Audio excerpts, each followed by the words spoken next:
प्यारी सात संगत जी, राधा स्वामी जी। संगत जी, आज 21 जून को पहली बार हजूर जी ने ब्यास में बिना बानी लिए सत्संग फरमाया। आज से पहले हर साल जून के भंडारे में बाबा जी बिना बानी के सत्संग फरमाते आए हैं और इस बार बाबा जी के हुक्म पर हजूर जी ने ये स्पेशल सत्संग फरमाया जी। सत्संग की महत्वपूर्ण बातें हम आपके साथ इस वीडियो में साझा करने जा रहे हैं। आज हजूर जी ने एक से एक नए उदाहरण दिए। आज जैसे सत्संग आपने पहले कभी नहीं सुना होगा। आज सत्संग पंडाल पर संगत की संख्या अत्यंत विशाल थी। पूरा पंडाल आज संगत से खचाखच भरा हुआ था। अनुमानत 5 लाख से ज्यादा संगत आज उपस्थित थी। जब बाबा जी मंच पर पधारे उस समय मनु बहन जी एक है तू ही तू शब्द का पाठ कर रही थी। इसके बाद बाबा जी ने संगत पर दृष्टि डाली और फिर हजूर जी ने पूरे 45 मिनट का सत्संग आरंभ किया। शुरुआत में हजूर जी ने कहा कि आज हम सभी बड़ी संख्या में यहाँ एकत्रित हुए। हम में से अनेक लोग देश के अलग अलग कोनों से यहाँ पहुँचते हैं। इतनी भीषण गर्मी में यहाँ तक आना कोई साधारण बात नहीं है। किसी ने अपने छोटे बच्चों को घर पर छोड़ा है, किसी ने अपने बीमार बुजुर्गों को, तो किसी ने अपने काम काज को पीछे रखकर यहाँ आने का समय निकाला। हम सभी अपने जीवन की अनेक जिम्मेदारियों के बीच से समय निकालकर इस सत्संग में पहुंचे। उन्होंने आगे फरमाया कि आज के समय में सबसे अनमोल वस्तु यदि कोई है तो वो है समय। समय ऐसी पूंजी है जिसे कभी बढ़ाया नहीं जा सकता। ये लगातार कम होता रहता। संसार की बाकी वस्तुएं कभी बढ़ती है, कभी घटती, लेकिन समय केवल घटता रहता है। उन्होंने उदाहरण देते हुए कहा कि रिश्ते भी समय के साथ बदलते रहते।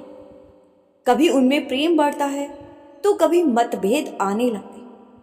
जीवन में पद और प्रतिष्ठा मिलती है तो मन प्रसन्न होता है, लेकिन जब वही पद छूट जाते हैं तो दुख भी होता है।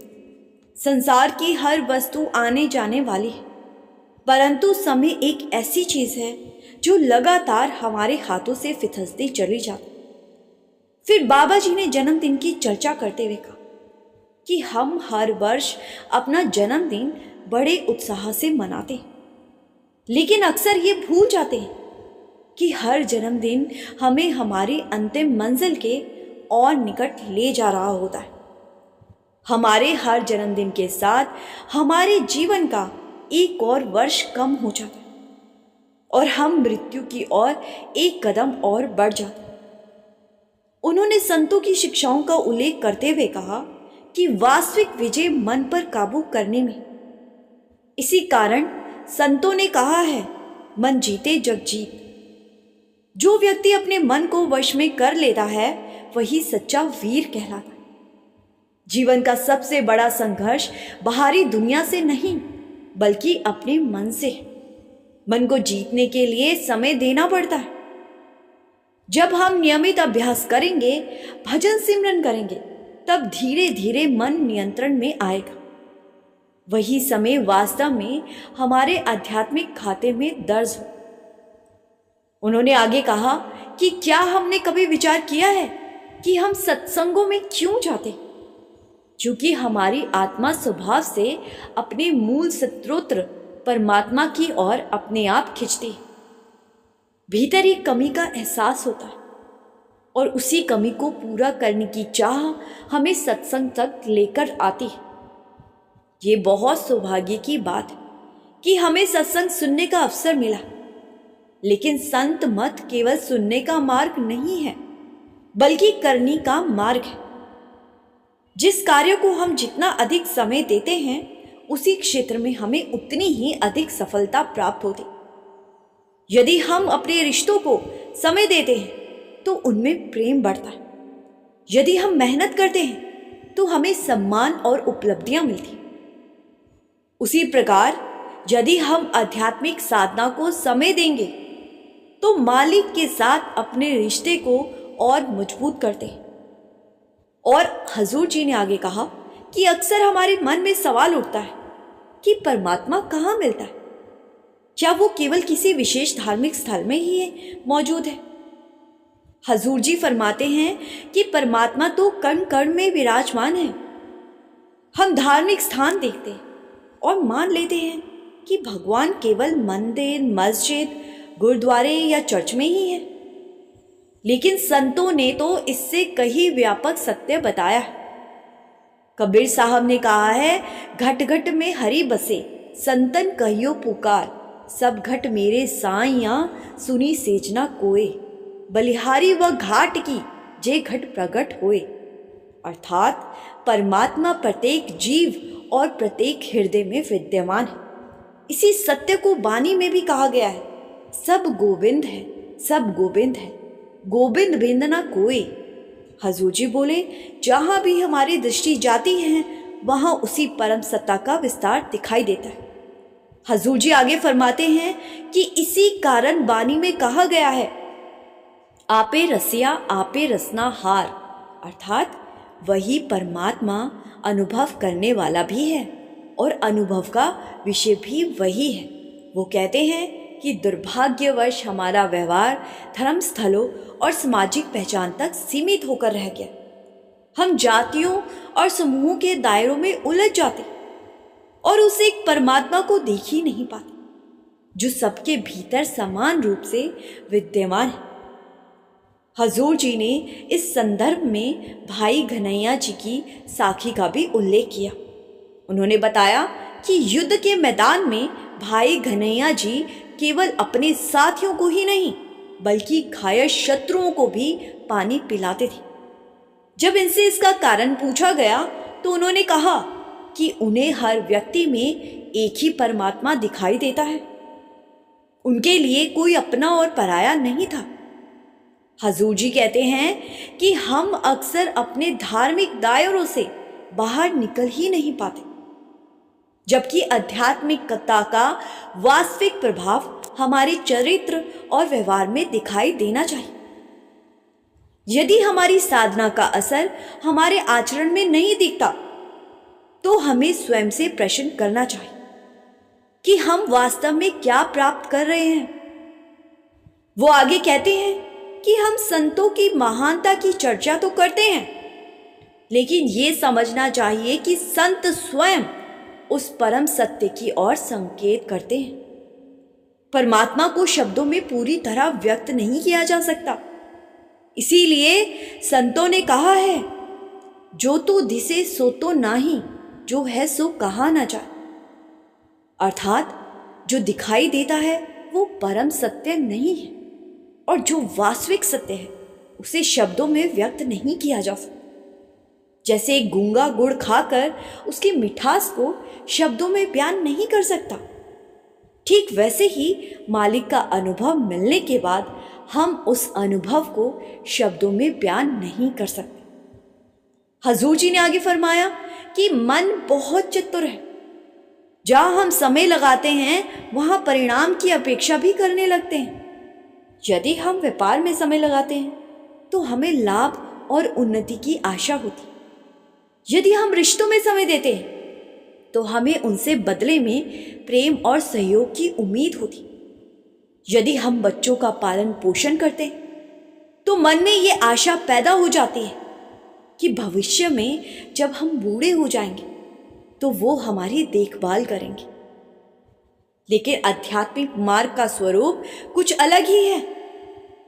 उन्होंने आगे फरमाया कि परमात्मा की भक्ति और साधना स्वयं में एक कर्म है, एक अभ्यास है, परंतु हमारी सोच उसमें भी अपेक्षाओं की दीवार खड़ी कर देती।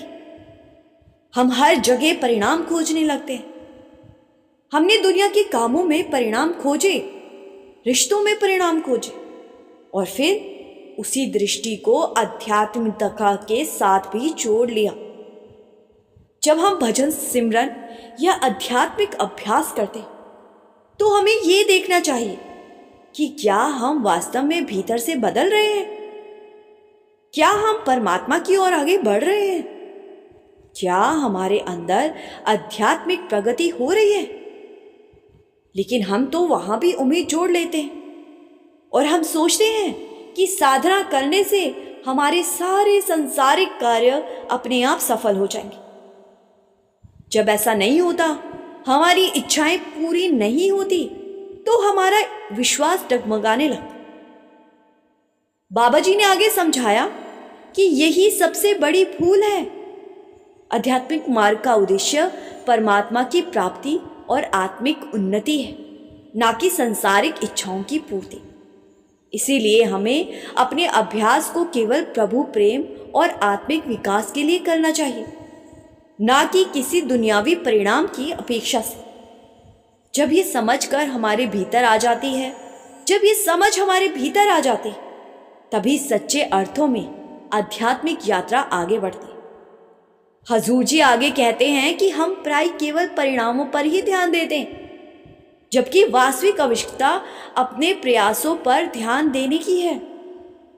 जब हम ईमानदारी से मेहनत करते हुए मालिक की ओर बढ़ते हैं, तो उसकी कृपा अपने आप हम पर बरसती है।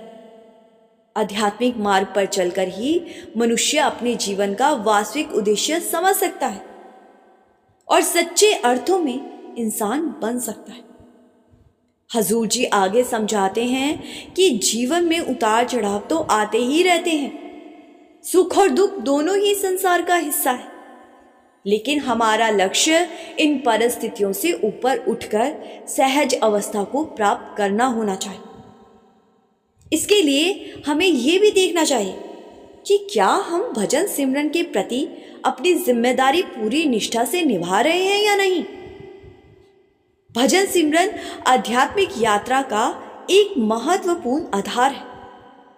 महाराज जी भी अक्सर कहा करते थे कि साधक को परिणामों की चिंता नहीं करनी चाहिए। हमारा कर्तव्य केवल अपना समय और प्रयास लगाना है, चाहे मन लगे या ना लगे। हमें अपनी जिम्मेदारियां निभाते रहना चाहिए। जब हम निरंतरता और समर्पण के साथ अभ्यास करते हैं, तो उसके फल भी धीरे धीरे अनुभव होने लगते। आध्यात्मिकता को कभी भी सुख दुख के साथ नहीं जोड़ना चाहिए। सुख और दुख हमारे कर्मों के अनुसार जीवन में आते हैं और उनका आना स्वाभाविक है। आध्यात्मिक मार्ग का उद्देश्य इन परिस्थितियों से ऊपर उठकर अपने वास्तविक स्वरूप को पहचानना है। हमें यह अनमोल मानव जन्म इसीलिए प्राप्त हुआ है, ताकि हम अपने मूल स्रोत, अपने वास्तविक घर और अपने सच्चे लक्ष्य की ओर आगे बढ़ सकें। जब हम सत्संग में आते हैं, तो हमारे मन में अनेक अपेक्षाएं होती हैं। बहुत से लोग ये अनुभव करते हैं कि सत्संग का वातावरण उन्हें आंतरिक शांति प्रदान करता है और भजन सिमरन की प्रेरणा देता है। यही वातावरण हमारी आध्यात्मिक उन्नति में सहायक बनता है। आध्यात्मिकता को समझने के लिए विवेक और तर्क का सहारा लेना चाहिए। संत हमें संत मत के सिद्धांत केवल विश्वास के आधार पर नहीं, बल्कि तर्क और अनुभव के आधार पर भी समझाते हैं। दुर्भाग्य से कई बार लोग संत मत को केवल कुछ रस्मों और परंपराओं तक सीमित कर देते, जबकि संत मत केवल चर्चा करने या बातें सुनने का विषय नहीं है, बल्कि इसे जीवन में उतारने और व्यवहार में लाने की आवश्यकता है। केवल रीति रिवाजों में उलझकर रहने से आध्यात्मिक प्रगति नहीं होती।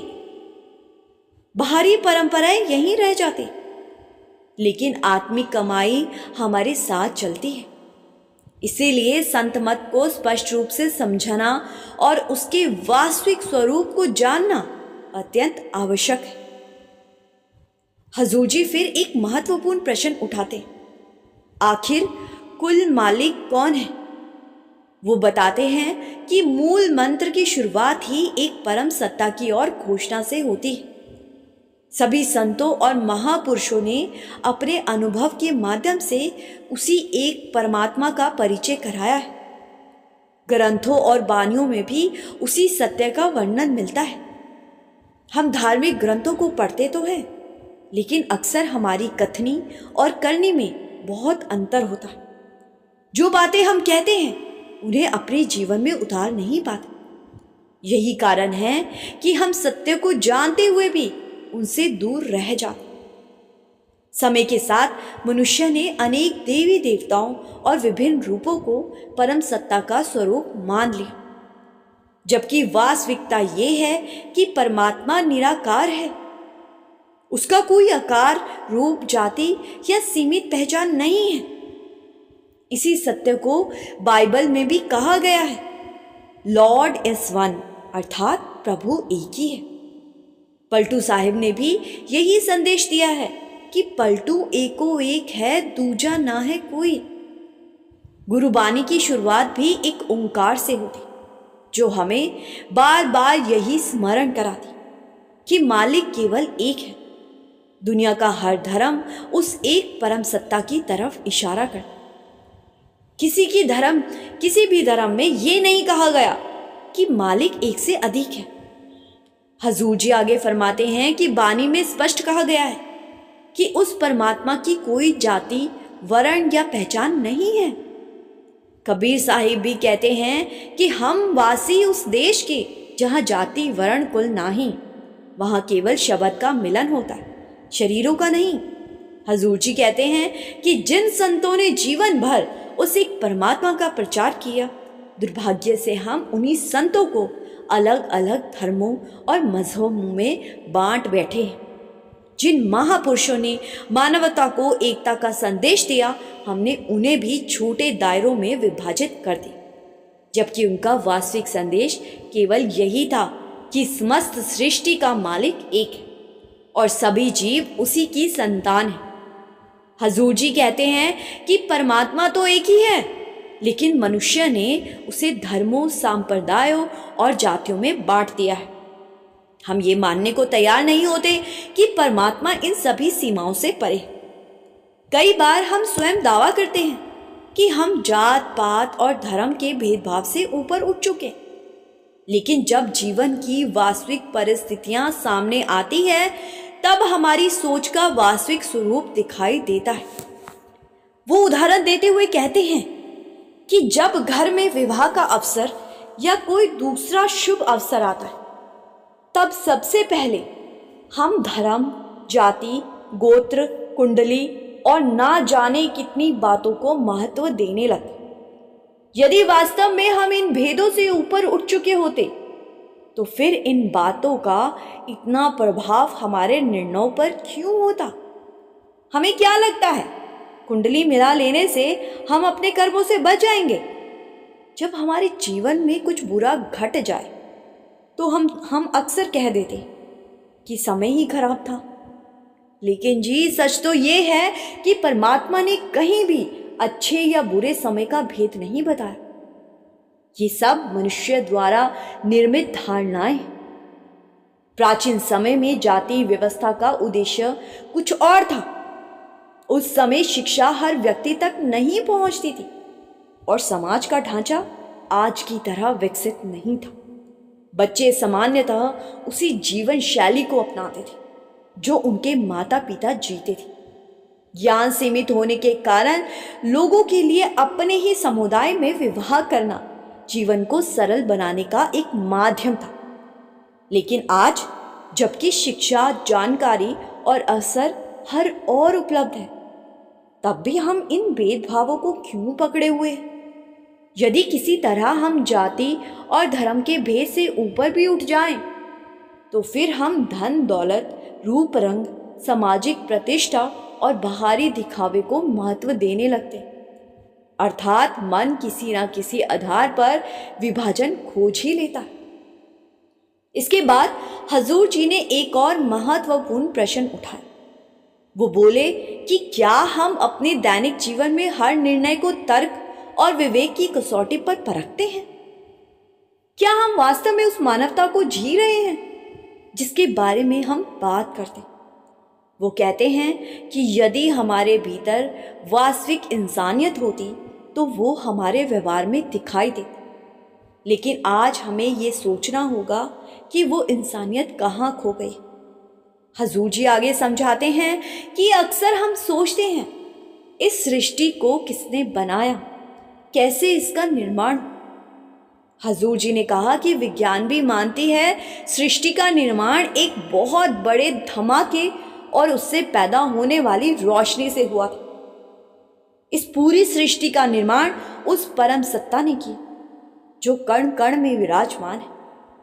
उस परम शक्ति का वास पत्ते पत्ते में, कण कण में और संपूर्ण सृष्टि में। वही सृजन करने वाली शक्ति है। संत मत में उसी से शक्ति को शब्द कहा गया है, उसी को नाम भी कहा जाता है।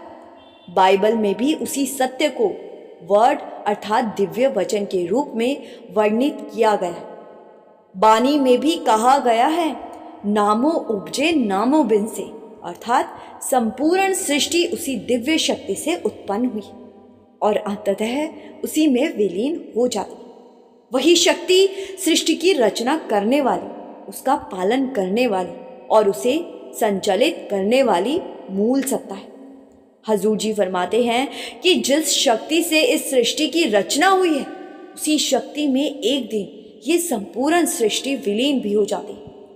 बानी में भी स्पष्ट कहा गया है कि सृष्टि की उत्पत्ति शब्द से हुई, प्रलय भी शब्द से ही होती और पुनः सृजन भी उसी शब्द के द्वारा होता। वो समझाते हैं कि ये सर्जनकारी शक्ति प्रकाश और नाद अर्थात ज्योति और धुन के रूप में प्रकट होती। इसी सत्य को बानी में व्यक्त किया गया है। सब में ज्योत ज्योत है सो, तिसके चानन सब में चानन हो, अर्थात एक ही दिव्य प्रकाश संपूर्ण सृष्टि में व्यापक है और उसी के कारण सब कुछ प्रकाशित है। बानी में बताया गया है कि ये दिव्यवाणी आदि काल से चली आ रही है।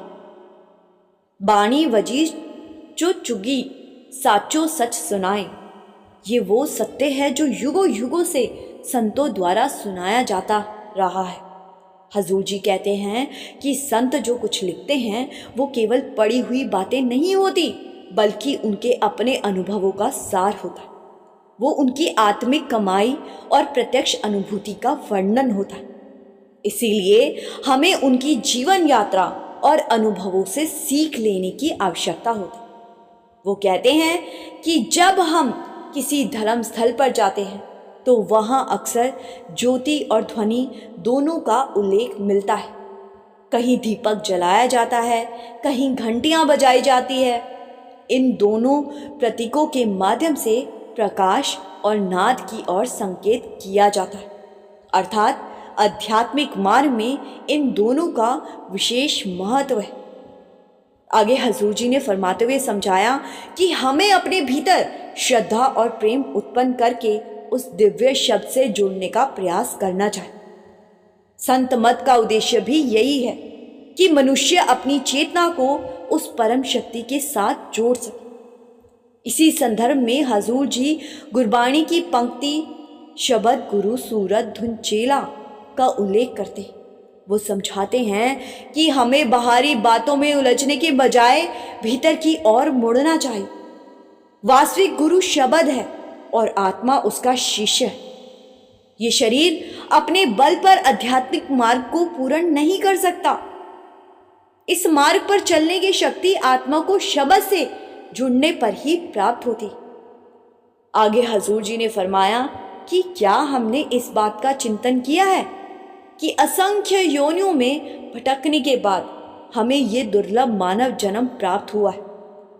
बानी में कहा गया है, 184 जोनी सभाई मानस को प्रवधि बढ़ियाए, अर्थात मनुष्य जन्म परमात्मा की एक महान कृपा है। ये सबसे श्रेष्ठ अवसर जो आत्मा को अपनी मंजिल तक पहुंचने के लिए प्राप्त होता है। हजूर जी आगे समझाते हैं कि बाइबल में भी लिखा है, God made man in his own image, अर्थात मनुष्य को ईश्वर की विशेष रचना माना गया है। इसी कारण कबीर साहब ने भी कहा है, इस देही को सिमरे देव, अर्थात देवताओं को भी यदि प्रभु की भक्ति करनी हो तो उन्हें मनुष्य शरीर धारण करना पड़ता है। प्यारी संगत जी, ये सब कुछ आज के सत्संग में हजूर जी ने फरमाया जी। संगत जी, मेरी आपसे हाथ जोड़कर बेनती है कि कमेंट में एक प्यार भरा राधा स्वामी ज़रूर लिखिए जी, और संगत के अपने इस चैनल रूहानी सफ़र को सब्सक्राइब कर इस चैनल का एक हिस्सा ज़रूर बनिए जी। गुरु प्यारी साथ संगत जी, राधा स्वामी जी।